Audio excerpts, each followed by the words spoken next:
आप सभी को जय मसीह की ओर। आज हम पढ़ेंगे नीति वचन उसके 22 अध्याय उसके 17 से पढ़ेंगे। और आज का हमारा टॉपिक है बुद्धिमानों के वचन सुन। तो यहाँ पर यहोवा कहता है, कान लगाकर बुद्धिमानों के वचन सुन और मेरी ज्ञान की बातों की ओर मन लगा। यदि तू उसको अपने मन में रखे और वे सब तेरे मुंह से निकला भी करे तो यह मन भावनी बात होगी। हालेलुया। हम प्रार्थना करें। धन्यवाद मेरे ईश्वर राजा प्यार प्रभु जी, आज के वचन आपके कलाम से मेरे पिता हर एक से बातें करे प्रभु जी। आज का वचन हर एक के जीवनों से बातें करे पिता। आज का वचन हर एक के जीवन में 100 गुना फैलाए प्रभु जी। आज से आपका वचन सुनकर आपके बेटा बेटी आपके मार्ग पे, आपके वचनों पे चले, आपके वचन पे ध्यान दे, आपके मार्ग पे चले पिता। आपके राज्य की वारिस बने होने दे प्रभु जी। कोई भटकना ना पाए पिता, लेकिन आज का वचन सुनकर उनके आत्मिक कान आत्मिक आंखें खोले पिता, और तेरे मार्ग पे चलकर तेरे राज्य की वारिस बने होने दे ईश्वर राजा। सभी को तेरा आत्मा सौंपता। पवित्र आत्मा जी आप मेरी मुख सोकर बोले मदद और सहायता कर।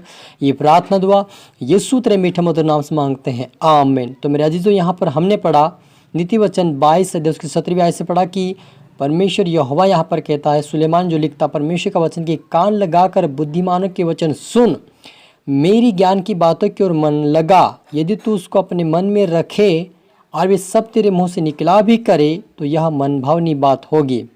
मैंने आज इसलिए ये बातें तुझको बताई है कि तेरा भरोसा यहोवा पर हो।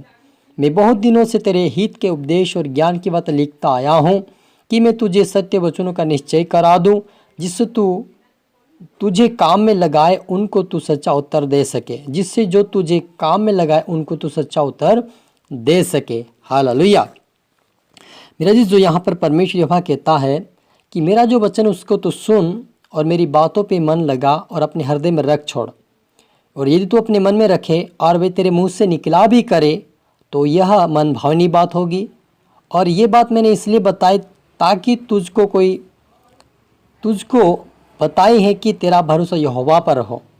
मैं बहुत दिनों से तेरे हित के उपदेश और ज्ञान की बातें लिखता आया हूँ कि मैं तुझे सत्य वचनों का निश्चय करा दूँ। हालेलुया। सच में रजीजों, परमेश्वर का वचन सत्य है, क्योंकि यीशु मसीह ने कहा यूहन्ना रचित सुसमाचार के अंदर कि मार्ग सत्य जीवन मैं हूँ, बिना मेरे द्वारा कोई पिता के पास नहीं पहुँच सकता। और जब हम यूहन्ना रचित सुसमाचार 8 अध्याय के अंदर पढ़ते हैं, वहाँ पर लिखा है 8:32 में कि सत्य को तुम जानो, सत्य तुम्हें स्वतंत्र करेगा। तो आज हमने परमेश्वर के सत्य को जाना और पहचान लिया है, तो उस अपने मन में रखना है, अपने हर दिल पट्टे पे लिखना है, और हमारे मुंह से भी यही बातें निकले। कोई संसार की बातें ना निकले, कोई गाली गलौज की बातें ना निकले, कोई ठट्टे की बातें ना निकले, कि वही बातें निकले जो परमेश्वर के योग्य हो।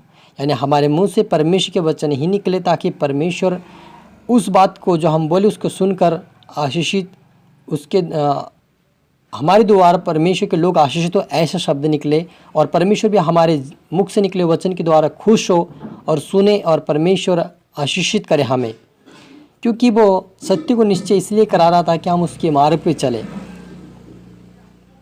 हालेलुया। और कहता है 22 अध्याय उसके 4 आत्म की नम्रता और यहोवा के भय मानने का फल धन और महिमा और जीवन होता है। हालेलुया।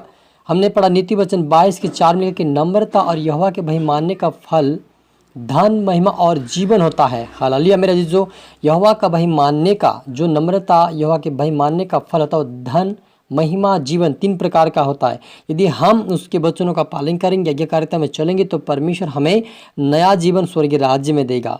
और संसार में भी रहते हुए हमें परमेश्वर धन संपत्ति समेत बहुत आयत की धन संपत्ति हमें आशीषित करेगा।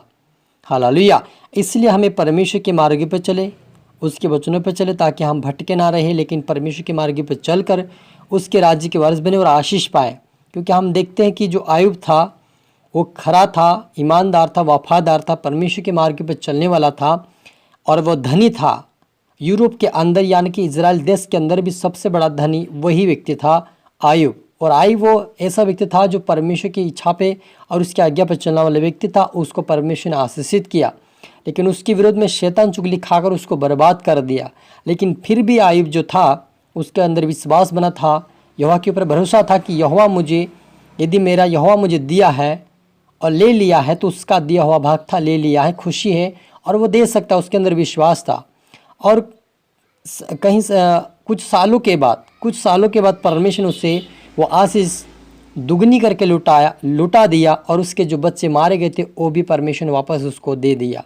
तो मेरे जो हमारा परमेश्वर वो है, जब हम उसकी इच्छा पे चलते, उसके आगे पे चलते हैं, उसके परमेश्वर की मन के बातों पे हम चलते, तब परमेश्वर हमें आशीषित करता है और हमें पाप बुराई से बचा के रखता है और बहुत हद के धन से भी हमें तृप्त करता है, संसार के अंदर आशीषित करता है और अपने राज्य की वारिस भी बनाता है, ताकि परमेश्वर वायदे का परमेश्वर है, जो कहता है वह करता है।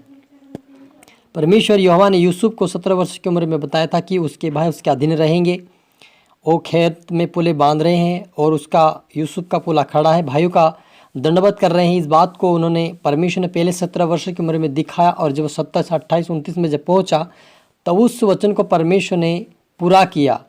और जब उन्होंने परमेश्वर मिस्र देश के अंदर परमेश्वर ने यूसुफ को एक प्रधानमंत्री बनाया और आशीषित किया। जो 17 वर्ष की उम्र में देखा था वो 14-15 यानी कि 13-14 साल में उसको पूरा परमेश्वर ने किया।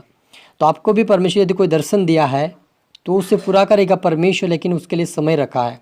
लेकिन आप तब तक परमेश्वर की प्रार्थना वचनों में बने रहें और उसके वचनों पे ध्यान दें, क्योंकि हमारे मन यहाँ वहाँ भटकता है, लेकिन हमें परमेश्वर के हाथ में सौंपना है। अपने आप को परमेश्वर में बनाए रखें ताकि हम गिरे नहीं, लेकिन परमेश्वर में उठाए रखें और अपने पंख का छुपा कर हमें दुगनी आशीष दे और अपने राज्य के वारिस बनाए। क्योंकि जब हम उसके वचनों को, सत्य को जान गए तो परमेश्वर हमें अपने पंखों की आड़ में छुपा के रखता है, ताकि हम उसके मार्ग पर चलकर धन महिमा और जीवन को पा सके। इसलिए परमेश्वर इस संसार के अंदर हमें चुनकर अलग किया है।